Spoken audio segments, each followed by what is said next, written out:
So hello guys, welcome back to my YouTube channel. मेरा नाम है अग्रवाल मिहिर और आप सबका स्वागत है मेरे नर्सिंग चैनल अग्रवाल मिहिर में। ओके, सो आज है शनिवार और आज हमारा मेन टॉपिक है नॉन कम्युनिकेबल डिसीज़, जो कि दूसरा यूनिट है और उसमें आज हम पढ़ेंगे डायबिटीज़ मेलाइटस। जो शनिवार के अकॉर्डिंग आज का हमारा जो सब्जेक्ट है वो भी है कम्युनिटी हेल्थ नर्सिंग। ओके, तो हम कम्युनिटी हेल्थ नर्सिंग में पहले नॉन कम्युनिकेबल के बारे में पढ़ेंगे और फिर उसका एक डिसीज लेंगे जो कि होगा डायबिटीज मेलाइटस। Okay, next.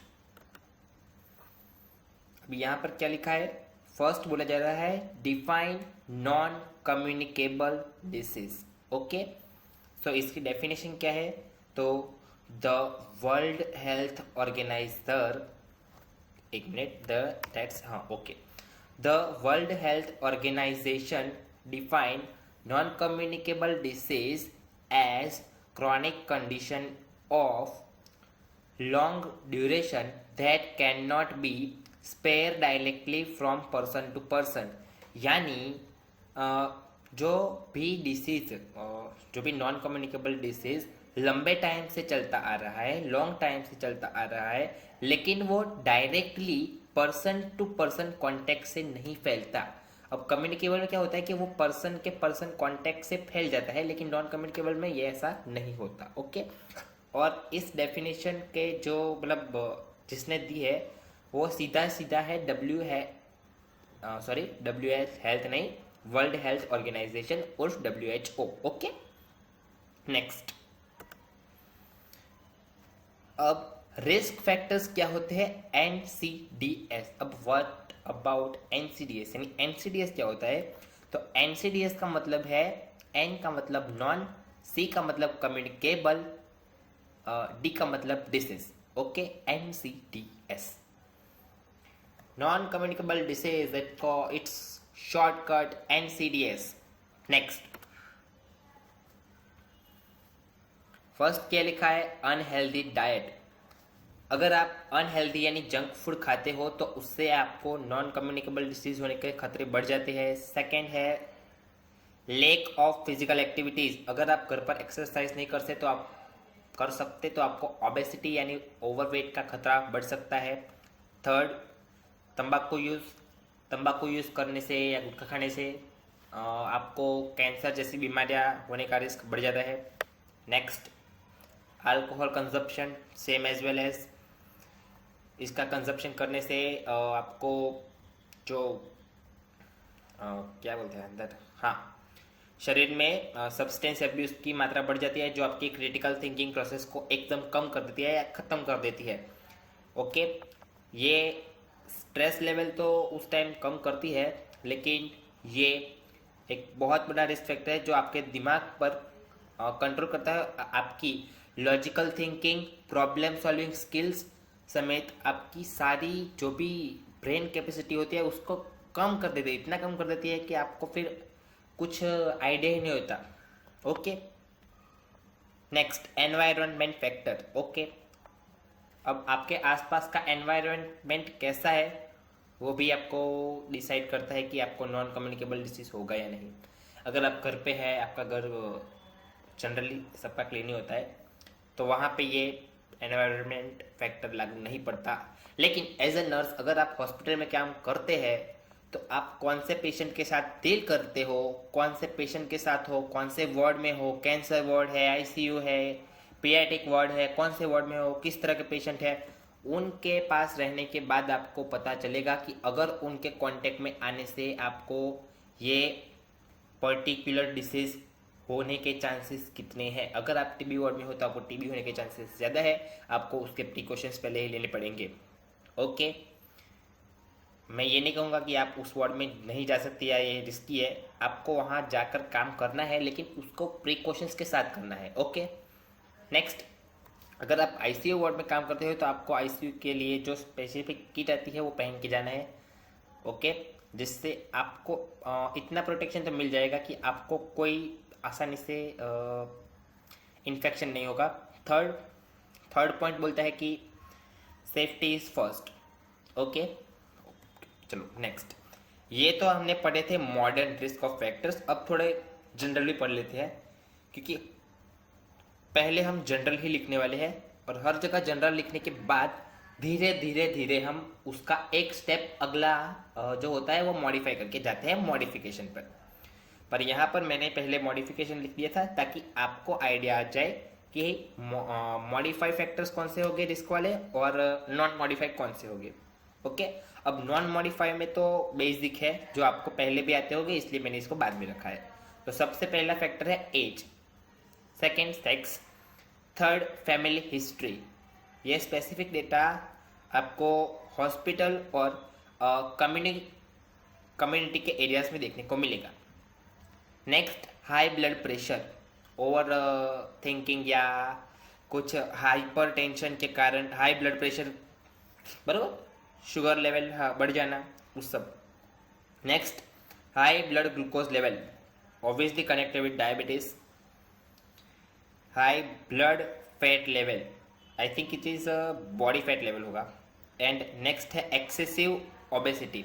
इन दोनों का मतलब ये है कि ओवर वेटेड होना। ओके, शायद यहाँ पे ब्लड की जगह फैट होगा, सॉरी बॉडी फैट लेवल होगा, या इसका मतलब ये भी हो सकता है कि बॉडी में जो ब्लड होता है वो गाढ़ा हो जाना, शायद ये वही होगा। ओके, एंड एक्सेसिव ओबेसिटी का मतलब तो यही है कि आपका वेट ओवर वेट हो जाना, मतलब as a BMI body mass index के अकॉर्डिंग आपकी एज और आपके वेट के अकॉर्डिंग एक स्पेसिफिक डेटा होता है जिसके अंदर लिखा होता है कि आपको इतना वेट होना चाहिए इतनी उम्र में। अगर आपका वेट उस डेडलाइन से आगे है, यानी रेड जोन में है, तो आप ओवरवेटेड हो। येलो या ग्रीन में है तो आप ठीक है, मतलब येलो तो भी थोड़ा कम होगा, ग्रीन है तो ओके ओके, आप कंप्लीट वेट के हो। नेक्स्ट है की कंपोनेंट ऑफ NCDs। मैंने पहले ही बोला था NCDs यानी नॉन कम्युनिकेबल डिसीजेस। ओके, तो अब की कंपोनेंट कौन सा होगा? फर्स्ट, अगर आप कम्युनिटी में हो और कम्युनिटी एरिया में पोस्टिंग करते हो तो फर्स्ट आप ये कर सकते हो, नेशनल हेल्थ मिशन।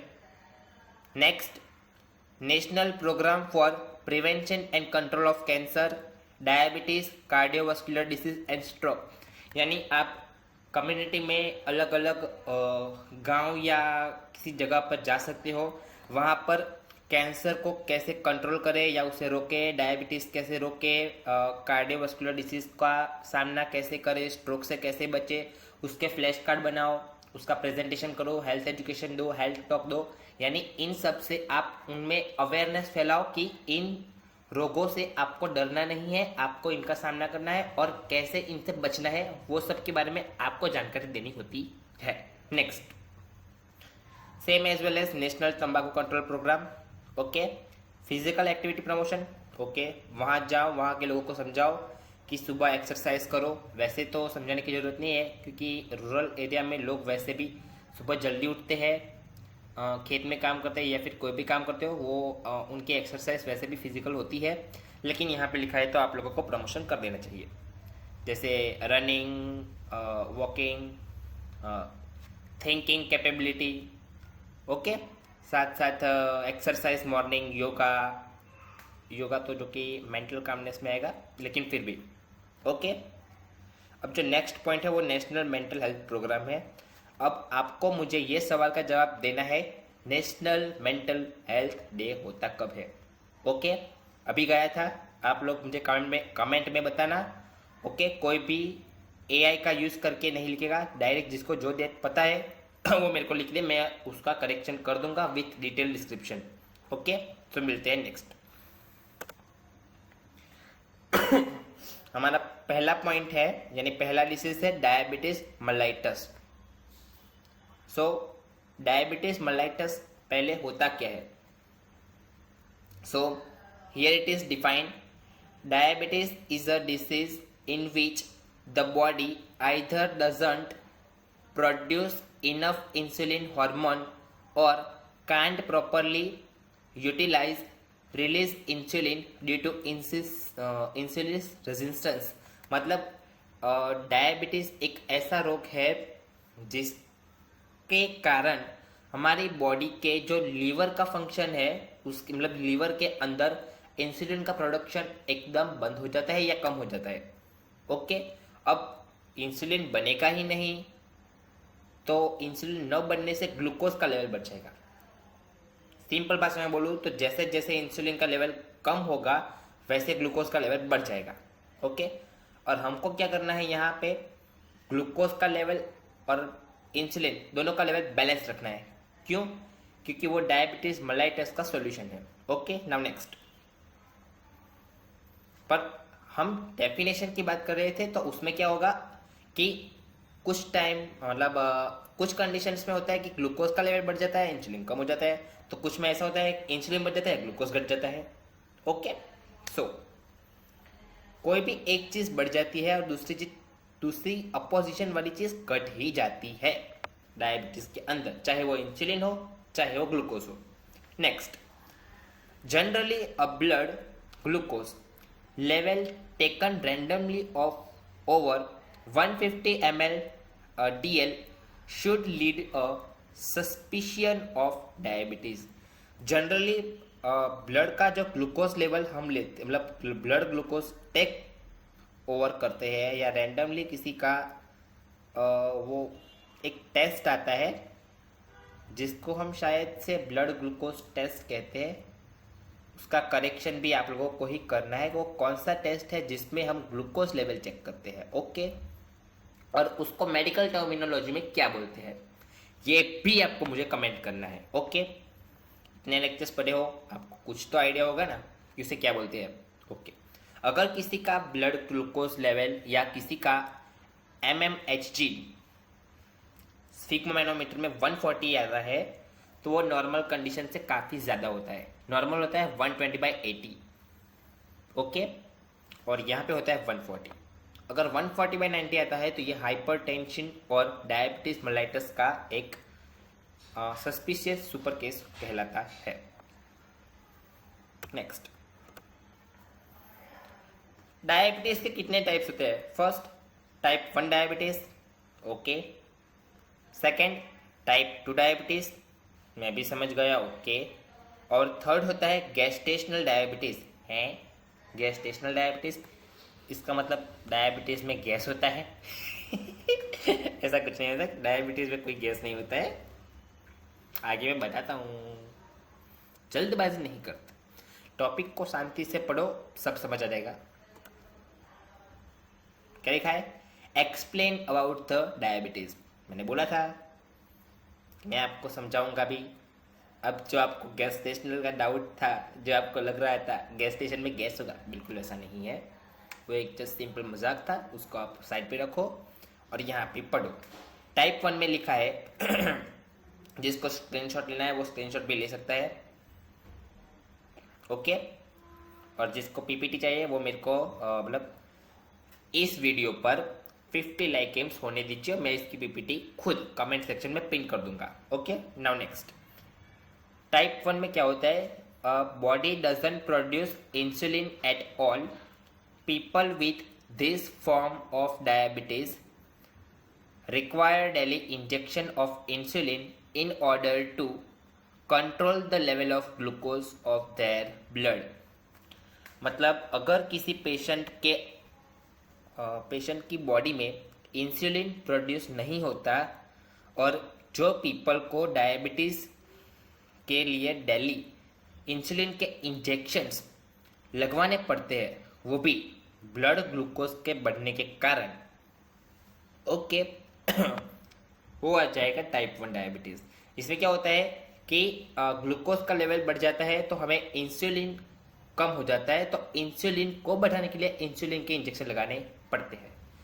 अब इंसुलिन को वैसे हम इंजेक्शन के फॉर्म में ही लगाते हैं। Okay, next. This may be due to genetic change in environment, risk factor and viral infection. अब डायबिटीज़ 1 टाइप यानी टाइप 1 डायबिटीज़ होने के मोस्टली रीजंस ये होते हैं। फर्स्ट, जेनेटिक्स, हेरिडिटी यानी वारसागत रीते, ये तो मैंने प्योर गुजराती बोल दिया। हाँ, पेढ़ी हर पेढ़ी, अगर किसी को डायबिटीज़ पहले था तो फिर आगे होने के भी चांसेस है, लेकिन ऐसा 50-50% है। ऐसा कंफर्म नहीं होता कि अगर किसी के माता पिता को था तो उसके बेटे को डायबिटीज़, या बेटा बेटी को डायबिटीज़, मतलब बच्चे को डायबिटीज़ होगा, ये ऐसा कंफर्म नहीं होता। उसके चांसेस कम होते हैं, लेकिन होते हैं। Next, change in environment.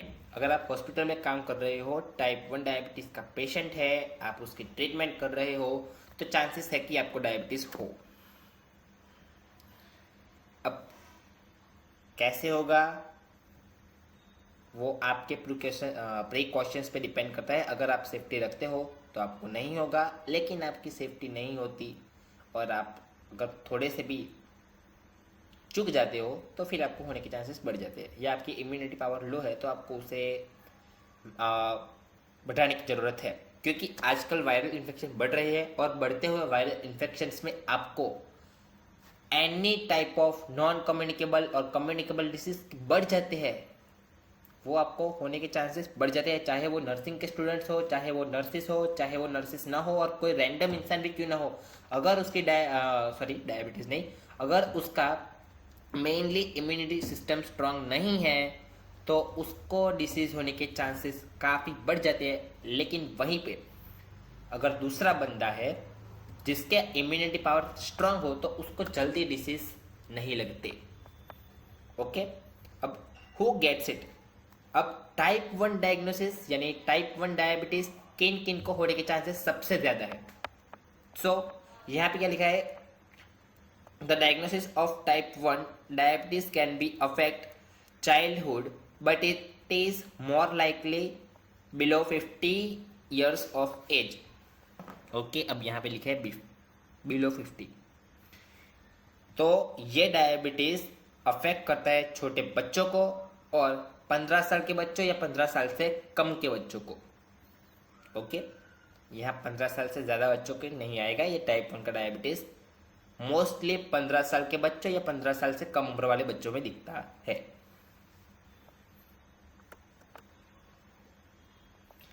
Type 2 diabetes, type 1 हमने समझ लिया, अब टाइप 2। मैं इसे इतना शॉर्ट कर रहा हूँ, आपको सिर्फ कॉन्सेप्ट समझा रहा हूँ कि इसको सुपरफिशियली कैसे करें, मतलब अगर क्वेश्चन आता है तो कैसे लिखे या क्या क्या आप लिख सकते हैं।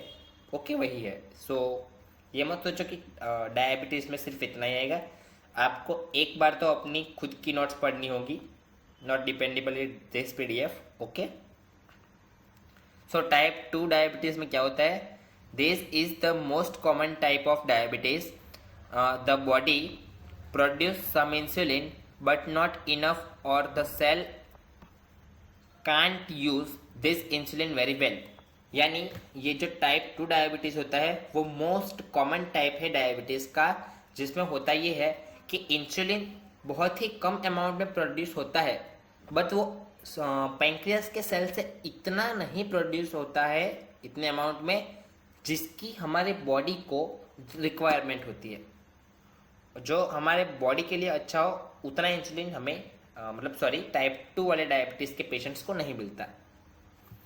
अब उस टाइम में पीपल ट्रीटमेंट के लिए क्या कर सकते हैं, ओरल मेडिकेशंस ले सकते हैं और सेकंड इंसुलिन इंजेक्शंस ले सकते हैं। मोस्टली 99% चांसेस है इंसुलिन इंजेक्शंस ही लेते हैं। ओरल मेडिकेशन आज के टाइम पे लगभग ना के बराबर, या कोई लेता है या नहीं लेता उसके बारे में मुझे इतना कुछ आइडिया नहीं है, लेकिन हाँ मैंने ये सुना है इंसुलिन इंजेक्शंस लेते हैं। इंसुलिन ओरल मेडिकेशंस आती है उसका मुझे कोई नॉलेज नहीं है। सो जो सच था मैंने बोल दिया आपको, बाकी आपकी मर्जी, आप समझ लो ओरल मेडिकेशन कौन सी होती है। Okay, next.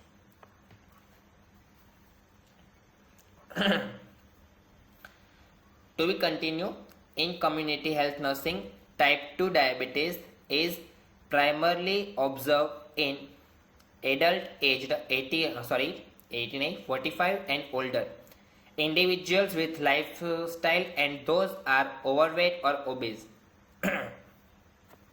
जो टाइप 2 का डायबिटीज़ है वो मोस्टली आपको 45 ईयर्स यानी 45 साल के उम्र के लोगों या उससे ज़्यादा उम्र के लोगों के अंदर आपको टाइप 2 का सबसे कॉमन डायबिटीज़ मेलाइटस का डिसऑर्डर देखने को मिलता है। ओके, अब वो उनके लाइफस्टाइल पे डिपेंड करता है कि उनका लाइफस्टाइल कैसा है। और इसका मेन फैक्टर क्या हो सकता है? एक तो है ओवरवेट और ओबेस। ओवरवेट मतलब हद से ज़्यादा वजन, जो हमने पहले भी अभी पढ़ा, बीएमआई। ओके, अगर स्पेसिफिक बात करूँ तो आप कमेंट के अंदर, सॉरी कमेंट मत करना, लेकिन आप खुद इमेजिन कीजिए कि आपका वेट इतना है, तो आप एक बार बीएमआई कैलकुलेशन पे जाओ, अपना वेट लिखो, फिर वेट के बाद क्या बोलते हैं, अपना वेट लिखो, फिर अपनी उम्र मतलब एज लिखो। ओके, और वहाँ पे सीधा कैलकुलेशन आ जाएगा। जितना कैलकुलेशन ग्रीन बार में आपका वेट दिख रहा है उतना वेट आपका है तो ठीक है, और उससे कम ज़्यादा है तो फिर वो ओवरवेट या लेक ऑफ वेट की कैटेगरी में आ जाएगा। ओके, सो इस बात पर ध्यान रखना। नेक्स्ट अब आते हैं सबसे मज़ेदार पॉइंट पर। यहाँ पे मैंने बोला था गैस्ट्रेशनल डायबिटीज़, मैंने यहाँ फन में बोला था ये गैस्ट्रेशनल डायबिटीज़ होता है गैस वाला। ओके, ये फन था। चलो अब इसकी सीरियसनेस पे इसकी सीरियसनेस पे आते हैं। सो सीरियसनेस में क्या होता है? It is high blood sugar that develop for the first time of during pregnancy. यानी गेस्टेशनल डायबिटीज एक ऐसा डायबिटीज का टाइप्स है जिसमें ड्यूरिंग प्रेगनेंसी फर्स्ट टाइम जो ब्लड में शुगर का जो फ्लो होता है वो बढ़ जाता है। डेवलपमेंट जो होता है उसमें ड्यूरिंग प्रेगनेंसी जो फर्स्ट टाइम में अगर हाई ब्लड प्रेशर या हाई ब्लड शुगर बढ़ जाए तो उसे गेस्टेशनल डायबिटीज कहते हैं। It usually diagnosed between 24 to 28 weeks of pregnancy. यानी ये हमें कौन से टाइमलाइंस में देखने को मिलता है? तो 24 to 28 वीक्स ऑफ प्रेगनेंसी के दौरान हमें गेस्टेशनल डायबिटीज़ का डायग्नोसिस देखने को मिलता है। हमें मतलब किसको? नर्सिस को। नर्सिस अगर कम्युनिटी एरिया में है और असेसमेंट कर रहे हैं, असेसमेंट का मतलब ये है कि पेशेंट से बातचीत करना। ओके, यहाँ गेस्टेशनल में ऐसा स्पेसिफिकली हम ये नहीं कर सकते। अगर पेशेंट को, स्पेशली अगर प्रेग्नेंट लेडी है तो उसको ओबीजी के मतलब जो गायनेकोलॉजी का स्पेशलिस्ट है वहाँ जाके एक बार कंसल्ट करवाना पड़ेगा डॉक्टर से। ओके, नर्सेस डायरेक्ट नॉट कहीं भी कोई भी जगह अपना खुद का कोई असेसमेंट नहीं कर सकते बिना डॉक्टर के परमिशन के, चाहे वो नॉर्मल डिसीज़ हो, नॉर्मल कंडीशन हो, या फिर चाहे वो हाई लेवल की प्रेगनेंसी वाली कंडीशन क्यों ना हो। ओके, ये सभी के लिए है। Next, it is temporary and usually go away after child birth. Okay, ये प्रेग्नेंट लेडी के चाइल्ड बर्थ के बाद टेम्पररी टाइम तक इसके सिम्टम्स दिखते हैं। नेक्स्ट पॉइंट क्या बोलता है? It increase the risk of developing type 2 diabetes. Okay, अब ये शायद से थोड़ा कट चुका है ना। हाँ, तो क्या होता है कि टाइप 2 डायबिटीज़ का रिस्क गेस्टेशनल डायबिटीज़ में बढ़ जाता है ड्यूरिंग प्रेगनेंसी या प्रेगनेंसी के बाद। यानी प्रेगनेंसी के बाद या प्रेगनेंसी के दौरान टाइप 2 डायबिटीज़ यानी जो सबसे कॉमन डायबिटीज़ है जो हमने अभी पढ़ा 45 वाली एज वाली, उसके चांसेस बढ़ जाते हैं होने के। ओके, नेक्स्ट आगे लिखा है it is common in pregnant woman who are older than 25 age years. यानी मोस्टली ये किन प्रेग्नेंट लेडी में देखने को मिलता है। सो उसका फर्स्ट क्राइटेरिया है ओवरवेट। सेकेंड क्राइटेरिया है कि जो वुमन प्रेग्नेंट है और प्रेग्नेंट होने के बाद उन मतलब प्रेग्नेंट तो है, उनकी उम्र 25 साल से अप हो और प्रेग्नेंट कंडीशन में उनको ये डिसीज यानी गेस्टेशनल डायबिटीज होने के चांसेस बढ़ जाते हैं। Next, sign and symptoms of hypotime sign and symptoms of diabetes mellitus. अब डायबिटीज में होता क्या है? First, frequent urination. बार बार यूरिन पास आउट करने जाना। सेकेंड, इंक्रीज हंगर, बार बार भूख लगना। थर्ड, एक्सेसिव थर्स्ट, ज़्यादा से ज़्यादा थकान लगना। फोर्थ, अनएक्सप्लेन वेट लॉस, यहाँ पे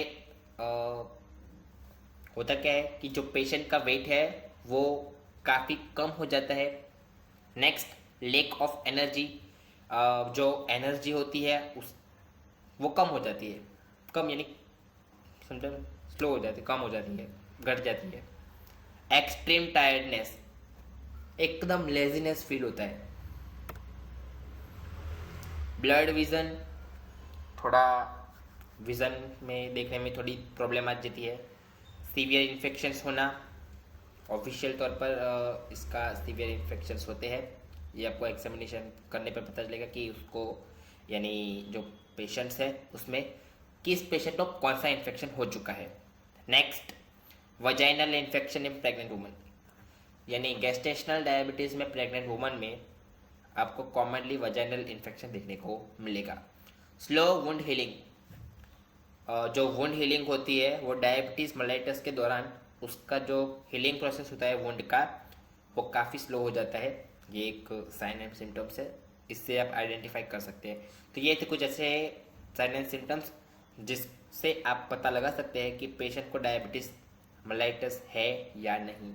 और हमने आगे जो पढ़ा है उससे आप ये पता कर सकते हैं कि पेशेंट को टाइप ए डायबिटीज़ है, टाइप 2 डायबिटीज़ है, और अगर प्रेग्नेंट वुमन है तो क्या उसको गेस्टेशनल डायबिटीज़ है या नहीं। और गेस्टेशनल डायबिटीज़ है तो भी उसमें टाइप 2 डायबिटीज़ होने के चांसेस कितने हैं। नेक्स्ट, अब इतना कुछ पढ़ लिया है तो फिर उसके इलाज का भी बारे में पढ़ ही लेते हैं। ओके, तो नेक्स्ट है medical management of DM. DM यानी क्या, डायरेक्ट मैसेज? अरे नहीं रे, डायबिटीज मेलाइटस होता है वो, क्या सोच है।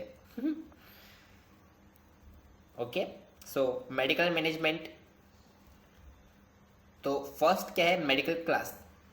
मेडिकल क्लास अगर बिगुंडियस है, बिगुंडियस मेडिकल क्लास है तो उसमें ड्रग नेम क्या होगा, मेटफॉर्मिन। मेटफॉर्मिन एक ऐसी ड्रग है जो आप डायबिटीज मेलाइटस के पेशेंट्स को देते हो। उसका डोज कितना होता है, 250 mg से 2000 mg पर डे। ओके, अब इसका यूज कहाँ पे होता है, तो lower the amount of sugar produced by the liver, help body use insulin better. Okay, तो ये लीवर के अंदर शुगर प्रोड्यूस करता है, लेकिन कितनी, बहुत ही कम। और ये क्या करता है, तो कि अगर थोड़ी इंसुलिन मतलब थोड़ी शुगर प्रोड्यूस होती है तो क्या होता है कि जो बॉडी होती है उसमें इंसुलिन का यूज बेटर हो जाता है। ओके, अब हमने टाइमिंग देख ली, ड्रग पता चल गई, डोज पता चल गई, क्यों लेते हैं, क्या वर्क करती है वो पता चल गया, लेते कब है। ओके, तो आफ्टर मील मतलब मील, खाना खाने के बाद ये ड्रग ली जाती है। नेक्स्ट, एक सेकेंड और ड्रग है वो भी पढ़ लेते हैं, मेडिकल क्लास। कौन सी है, सल्फोनाइल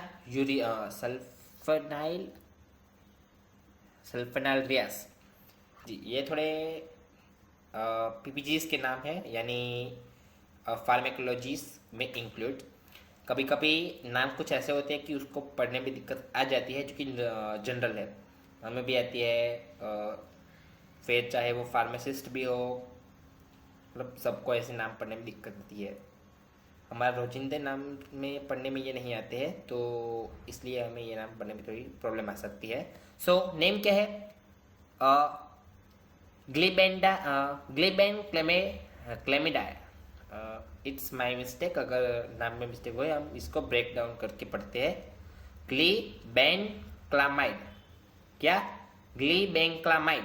ओके, अब डोज, ग्लीबेनक्लामाइड में various from 2.5 to 20 mg per day given into 1 और 2 डोज, यानी आपको एक दिन में 2.5 ग्राम से 20 ग्राम पर डे देना होता है, वो भी एक डोज या फिर 2 dose. Okay, depends on requirement. Next क्या है, increase the amount of insulin release by pancreas, यानी वो ये जो मेडिसिन है वो आपके बॉडी के अंदर स्पेसिफिक जो पैंक्रियास होते हैं जहाँ से इंसुलिन प्रोड्यूस होता है, वहाँ पर इंसुलिन का जो प्रोडक्शन होता है उसका अमाउंट बढ़ा देते हैं। ओके, अब ये मेडिसिन कब लेनी होती है? तो ये मेडिसिन आपको लेनी होती है 30 मिनट बिफोर मील, यानी आप खाना खाने से ठीक आधे घंटे पहले ये मेडिसिन लेनी होती है। नेक्स्ट, क्या कुछ भी क्या हो गया, फिनिश हो गया topic. So thanks for watching. Okay, अगर आपने वीडियो यहाँ तक देख लिया हो, आपको इससे डायबिटीज़ का कंसेप्ट क्लियर हो चुका हो, आपको नॉन कम्युनिकेबल डिसीज पता चल चुका है, तो आप मेरे इस चैनल को सब्सक्राइब कर दें for upcoming new nursing educational videos के लिए। ओके, और मेरे इस चैनल को सब्सक्राइब करें, इस वीडियो को लाइक करें, कमेंट में आपको जो भी मैंने पूछा है उसका आंसर दे, मेरे साथ एक बेटर कम्युनिकेशन स्किल के लिए एक कम्युनिटी ग्रुप बनाएं। ओके, ग्रुप तो मैं बना दूंगा, लेकिन आप मेरी कम्युनिटी में जुड़ो, आप अपने डाउट्स शेयर करो, मेरे थॉट्स सोचो, मैं आपको क्वेश्चन करूंगा। ओके, सो मिलते हैं नेक्स्ट पे। लेकिन हाँ, जाने से पहले आप लोग के लिए एक सरप्राइज है, मैं आपको ये बता के जाऊंगा कि अगर आप कम्युनिटी में हो या आप CHN यानी कम्युनिटी हेल्थ नर्सिंग की एग्ज़ाम के लिए तैयारी कर रहे हो, और अगर आपको ये क्वेश्चन आता है कि डायबिटीज़ मेलाइटस, तो आप एग्ज़ाम में क्या लिखें? अगर ये 5 या 10 मार्क्स का क्वेश्चन है तो आप ये कर सकते हैं। पहले आपको क्या करना है, डायबिटीज़ मेलाइटस की जो डेफिनेशन है, जो इंट्रोडक्शन है, आपको ये पहले लिख लेना है। ओके, अब उसके बाद आपको क्या करना है, तो ये टाइप्स है, इन तीनों टाइप्स को एक डायग्राम के फॉर्मेट में लिख देना है। ओके, इससे क्या होगा कि एग्जामिनर को पता चलेगा ये कॉन्सेप्ट क्लियर है, ये टाइप 1 है, ये टाइप 2 है, ये गैस्ट्रेशनल डायबिटीज का टाइप 3 है। ओके, अब आपको इसके नीचे एक सुपरफिशियल डेटा लिखना होता है कि टाइप 1 डायबिटीज इन लोगों को होता है, टाइप 2 इनको होता है, और गैस्ट्रेशनल इनको होता है। फिर आप ये लिख सकते हैं टाइप 1 डायबिटीज में आप इतना भी लिख लो, इनफ है। बस आपको थोड़ा इसको लिखने के बाद थोड़ा आप क्या बोलते हैं, टेबल फॉर्मेट में कर देना है। नेक्स्ट, टाइप 2 डायबिटीज जो वेरी मोस्ट कॉमन डायबिटीज है, सो आपको इस पर पहले एक पॉइंट लिख देना है, the most common diabetes of type 2 diabetes. Okay, ये टाइप 1 डायबिटीज और गैस्ट्रेशनल डायबिटीज से बहुत ज़्यादा कॉमन है। इसमें आप मेनली ऐड करो कि इंसुलिन इंजेक्शन यूज़ होते हैं, ओरल मेडिकेशन को आप बनो उतना इग्नोर करो, वो ज़्यादातर यूज़ नहीं होता। नेक्स्ट, टाइप 2 की डायबिटीज़ 45 उम्र के लोग या उनसे ज़्यादा बड़े लोगों को होता है, और उसका मेन सिम्टम्स होता है ओवरवेट। नेक्स्ट, गैस्ट्रेशनल पूछे तो आपको सिर्फ ये पॉइंट्स जो मैंने हाईलाइट किए हैं वो याद रखना है। एक तो ड्यूरिंग प्रेगनेंसी वाला टाइम आता है, second 24 to 28 weeks of pregnancy आ जाता है, फिर आ जाए चाइल्ड बर्थ के बाद टेम्पररी ये डिसीज़ के सिम्टम्स दिखना, और लास्ट टाइप 2 डायबिटीज़ होने के चांसेस यानी रिस्क कब बढ़ जाती है, आफ्टर प्रेगनेंसी। ओके, नेक्स्ट, फिर आपको ये लिखना है, ये मोस्ट कॉमन नहीं, कॉमन नहीं, ये थोड़ा इम्पोर्टेंट टाइप है, और इसमें आपको ओवरवेट का भी एक कॉन्सेप्ट आएगा, वो अगर आपको आता है तो वो भी आप ऐड कर देना। और एक ये एज, तो आपको मतलब एज फैक्टर लिखना पड़ेगा, ये एग्जामिनर के माइंड को क्लियर करेगा कि हाँ आपको गैस्ट्रेशनल डायबिटीज़ के बारे में भी पता है। Next, sign and symptoms of this. So आप यहाँ पर ये साइन सिम्टम लिख सकते हैं, जैसे frequent urination, increase hunger, excessive thirst, weight loss, lack of energy, extreme tiredness, etcetera etcetera etcetera. कुछ इतना ज़्यादा डिटेल में लिखने की ज़रूरत नहीं है, आपको जितनी याद है आप उतने लिख सकते हो, ज़्यादा डिटेल में जाने की ज़रूरत नहीं होती है। मेडिकल मैनेजमेंट, आपको अगर पूछा जाए नर्सिंग में मेडिकल मैनेजमेंट लिखो तो आप ये लिख सकते हैं, मेडिकल क्लास, उसका नेम, उसका डोज, कहाँ पे यूज होता है, क्या यूज होता है, और कब ली जाती है medicine. Okay, so thanks for watching, मिलते हैं नेक्स्ट वीडियो, और नेक्स्ट वीडियो मेरी आएगी मंडे। तो मंडे को मेरा OBG का सेशन है, वो भी है 7 PM का। ओके, सो मिलते हैं Monday. Stay connect with me, good bye.